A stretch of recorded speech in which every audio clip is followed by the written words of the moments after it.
Mtazamaji na mpenzi wa Mawengi TV, karibu. Bado tunazidi kukulisha chakula cha kihabari kabisa. Tega sikio lako, sisi tuweze kukupa chakula cha sikio pamoja na macho yako kutazama kwa uzuri kabisa. Leo niko hapa na mgeni wangu Paul Kagenzi.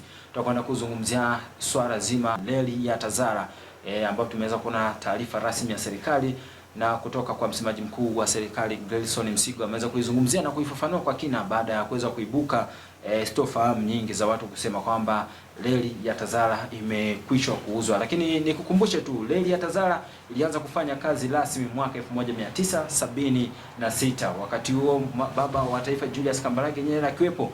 Lakini kumbuka tu kwamba ni nchi mbili ambazo zilikuwa zikimonta reli hii ya Tazara, naizungumzia Zambia pamoja na Tanzania, ambapo zote zilikuwa zikipata 50-50. Ni miongoni mwa reli kubwa kwa hapa Afrika, ikiwa na takriban kilomita zaidi ya 1000, ambapo lengo kuu ilikuwa ni kuweza kuinua uchumi wa Zambia. Kama tulivyofahamu, Zambia hutegemea sana katika masuala ya kopa, ndio maana wengi walifahamu kama kitu ambayo inaitwa reli ya mapinduzi kwa enzi hizo. Tupo na Paul Kagenzi hapa kuweza kuzungumza naye kaza sakata zima la kwa nini swala hili liliweza kuibua mseto huo. Paul Kagenzi, habari za saizi? Habari ni njema. Habari za majukumu? Majukumu yanakwenda kwa uzuri kabisa. Ndio naona mambo yapo kwa uzuri. Tunazidi kusonga. Christmas imeenda kwa uzuri. Imeenda vizuri na sasa tunaelekea kukaribisha mwaka mwingine.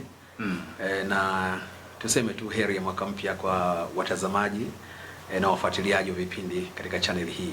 Sawa. Na sisi tunasema heri ya mwaka mpya kwako pia na kwa watazamaji wetu vile vile. Asante. Naam, majuzi kati hapa tumeweza kuona serikali ya Jamhuri ya Muungano wa Tanzania, tumeweza kuona kuna baadhi ya rasilimali iliweza kuzikabidhi kwa baadhi ya nchi kuweza kuziongoza, ikiwemo swala la bandari, ikiwemo vile na reli ya Tazara. Leo tumeweza kumsikia msemaji mkuu wa serikali Gerson Msigwa kuweza kutoa ufafanuzi wa kina, akaweza kuchukua moja ya rasilimali tu ambayo ni reli ya Tazara kuizungumzia, ambayo iweza kuibua mseto mwingi kwamba kwa nini serikali imeweza kuuza, lakini jibu ambalo limetoka kutoka kwa serikali mpaka sasa ni kwamba haijauzwa, isipokuwa ni mkataba ambao umeingia, ambao kila mwezi sasa Tanzania itakwenda kunufaika. Turudi kwanza tuweze kuangalia pengine kwa mtazamo wa kiuchumi, mkataba huu ambao Tanzania imeweza kukodisha umelenga nini hasa? Yako mambo mengi, lakini ni ya pande zote mbili.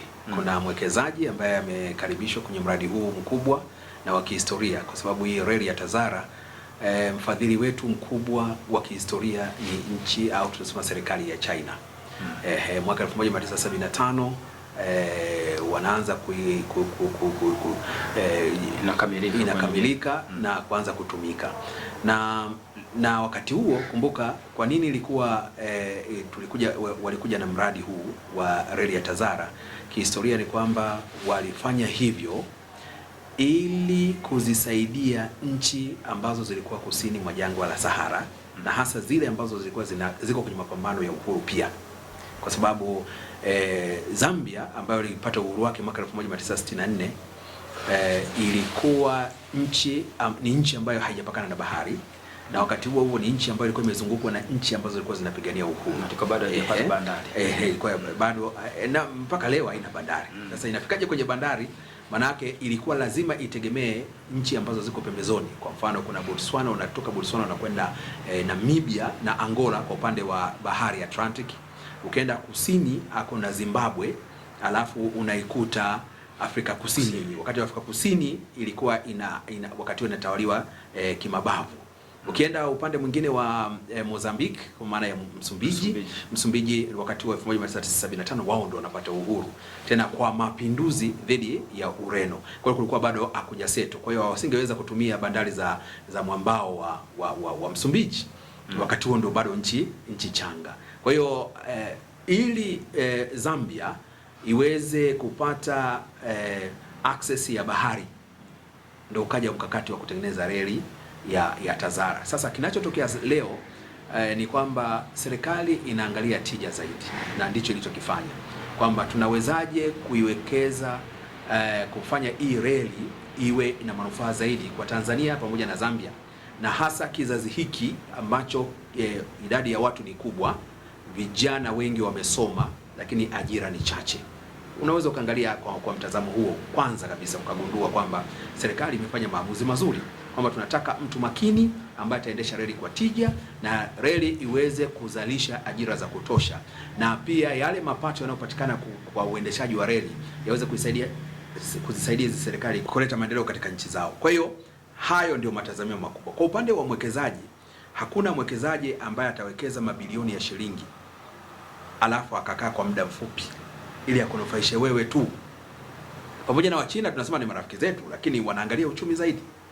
Kwa hiyo muda wa miaka 30 ambao umeweka ni muda ambao najua kabisa nitawekeza, nitaendesha na nitapata faida. Kwa hiyo wao watanufaika na sisi watatuachia faida. Ni dola za Kimarekani 1.4 ambazo serikali ya Tanzania itakwenda kuzipata kwa kila mwezi sasa, baada ya kuweza kuingia mkataba na China. China tunaona walikuwepo wakaachia, sasa hivi wamerudi tena. Je, kwa kiwango hiki cha fedha ambacho serikali inakwenda kukipata kitakwenda kutibu ile mirija ambayo imeonekana serikali ikisema kwamba ikishindwa kumonita, ikiwa ni pamoja na swala la ukarabati wa miundombinu, ulipaji wa fedha watumishi?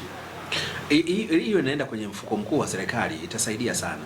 Serikali ina miradi mingi ambayo inahitaji kiasi kikubwa sana cha fedha. Miradi ya maendeleo kwenye sekta ya afya, kuna miundombinu ya barabara, kuna ujenzi wa reli, hii reli ya SGR pia kwa mfano kwa nchi ya Tanzania. Kuna miradi ya barabara za vijijini ambazo sasa hivi na hizi mvua zinavyoendelea kunyesha zimeathiriwa kwa kiwango kikubwa. Kuna miradi ya elimu, kuna miradi ya kila namna ambayo yote inahitaji fedha. Kwa hiyo tunaamini kiasi hicho cha fedha kitaisaidia sana serikali kuweza kuzipeleka sasa kwenye miradi ya maendeleo, na hatimaye tuone miradi ikikamilika na wananchi wakianza kupata matunda ya ile miradi katika maeneo yao. Lakini jingine kubwa zaidi tunakwenda kuliangalia ni ustawi wa reli yenyewe, kwa sababu reli kuna wakati fulani ilikuwa inaendeshwa kwa kiwango cha chini ya uwezo wake.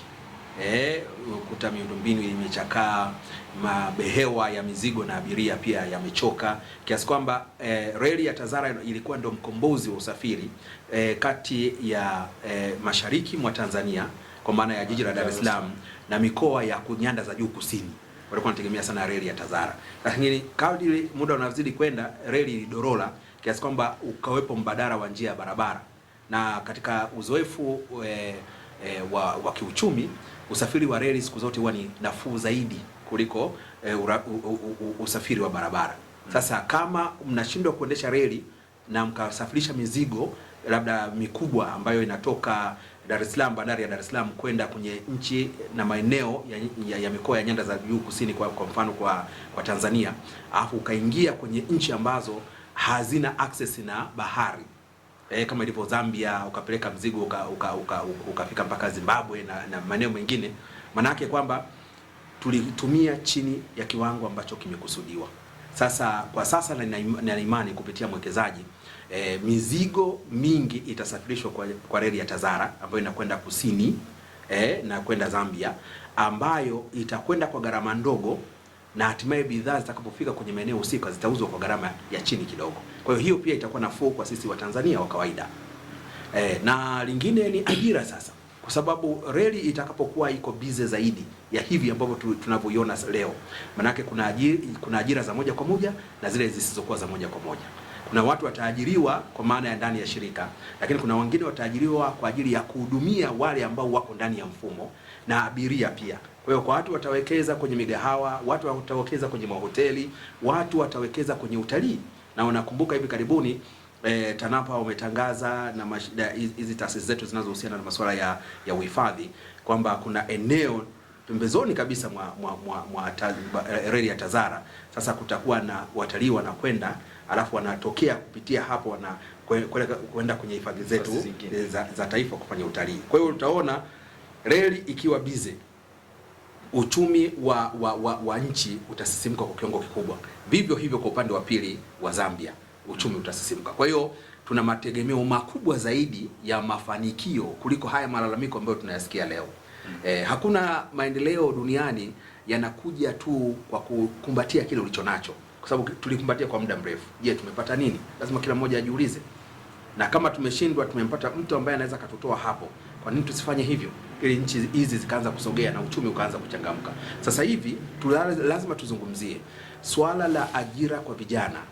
Ni swala ambalo linapaswa kuangaliwa kwa mtazamo mkubwa na ule wa maslahi mapana kwa nchi, kwamba unawezaje kulitatua tatizo hili bila kuwa na miundombinu inayotumika kwa ufanisi zaidi kama ilivyo reli ya TAZARA, kwamba unapoleta mabehewa ya kisasa yawe ya mizigo na ya abiria, manake watu wataitumia hiyo reli, wataingiza fedha kwenye hiyo reli, mizigo itasafirishwa kwa gharama ndogo zaidi na bidhaa zile zitafika sokoni kwa bei ya chini. Manake umemsaidia huyo mwananchi huyo ambaye ananufaika sasa na uwekezaji huu wa wageni. Mimi na matumaini hayo